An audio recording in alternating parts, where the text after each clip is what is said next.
Reflexionando la palabra de Dios de hoy, llego a la conclusión de que hay multiplicaciones que dividen y hay divisiones que multiplican.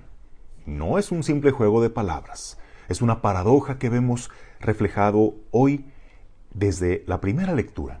Estamos en el primer libro de los Reyes, viendo esa etapa de la historia de la salvación en la que el reino de Israel se divide. Aquel reino que fue iniciado con el rey Saúl, que fue consolidado con el rey David y llevado a su apogeo por el rey Salomón, con este mismo llegó a su decadencia y a su posterior división. ¿Por qué?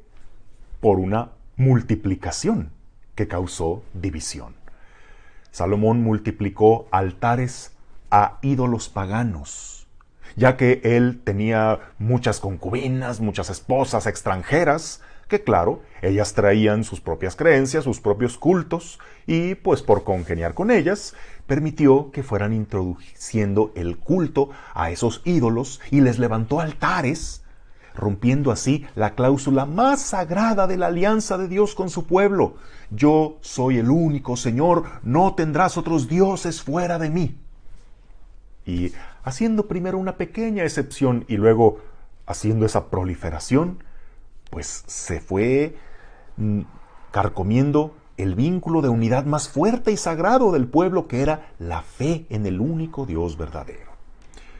Prendió la mecha de una bomba que le estallaría en las manos a su sucesor, a su hijo Roboam, que además quiso ser el doble de duro de lo que fue su padre Salomón, haciendo oídos sordos a los consejos de sus mayores.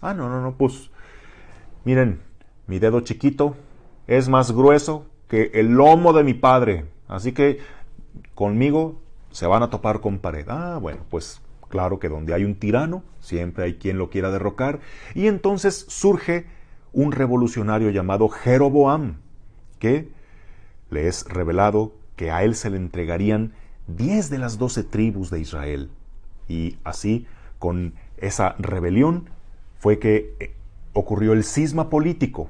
Se fueron 10 tribus para el norte, haciendo así el reino de Israel, mientras que Jerusalén, la tribu de Judá, se queda al sur con el reino de Judá. Y desde entonces, estas tribus que eran un solo pueblo, que eran hermanos, ahora están en continua guerra fratricida. Pero no solo eso, sino que Jeroboam, como rey del norte, pues para no tener que ir al templo a ofrecer sacrificios, siendo que el templo estaba del otro lado, que estaba en Jerusalén, pues ¿qué hizo él? Pues empezó a hacer santuarios, a instituir sacerdotes, pero que daban culto a aquellos ídolos que Salomón había permitido que entraran, a Baal, a Astarte, a Moloc. Y bueno, por la multiplicación de ídolos, pues se fue disolviendo la identidad, el corazón del pueblo, y llegando a su fracaso y a su triste exterminio del reino del norte. ¿Te das cuenta cómo hay multiplicaciones que causan divisiones? Por ejemplo, dime si no estaremos ahora divididos dentro de la iglesia por la multiplicación de posturas, de opiniones sobre ciertos temas controvertidos de actualidad. ¿Te fijas la división que hay? ¿Te fijas la agresividad que hay de un lado y de otro? Cómo en una familia, cuando hay multiplicación de mentiras, cuando ya te debes a varios amos, a varias lealtades, ¿verdad? Que ahí el corazón se divide cuando multiplicas a aquellos con los que tienes que quedar bien. ¿Verdad que es cierto que el Señor dice que no se puede servir a dos amos porque con alguno queda mal? Pues si sirves a dos amos o multiplicas a quienes tienes que rendirte, muy difícil va a ser que quedes bien con alguno, más bien vas a quedar mal con todos. Cuando el corazón se divide multiplicando lealtades, es que ahí ves la catástrofe de la división. Pero en el Evangelio vemos lo contrario. Hay divisiones que multiplican. Este milagro conocido como la multiplicación de los panes pues más bien tendríamos que llamarlo la división de los panes, porque no se dice que Jesús hizo magia y pum, pum, pum, empezaron a brotar borbotones de panes, ¿no? Dice, partió los panes y se los fue pasando a la gente. Primero hubo una división.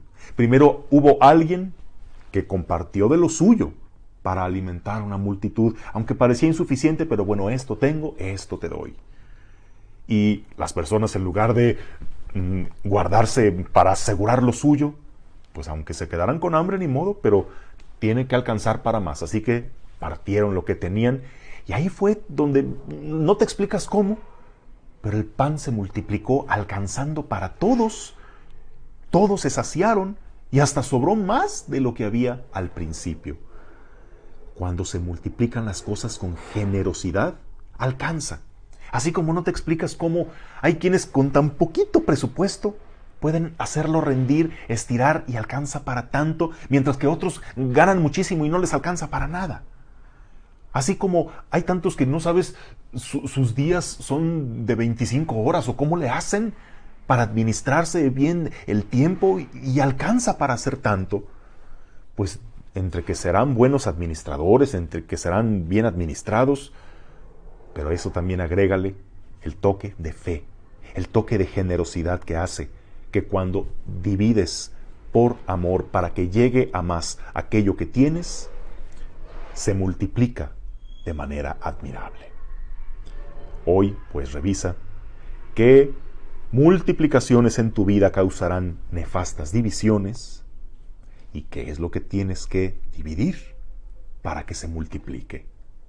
Generalmente, quien tiene un corazón indiviso únicamente para el Señor lo multiplica para que le haga bien a muchos. Que tengas un bendecido día, en el nombre del Padre, y del Hijo, y del Espíritu Santo. Amén. ¿Quieren saludar a Chuster? Saluda, Chuster. Hola. ¿Quieren saludar a Dorita? También está muy a gusto aquí. Saludos de los dos pequeños. Digan adiós.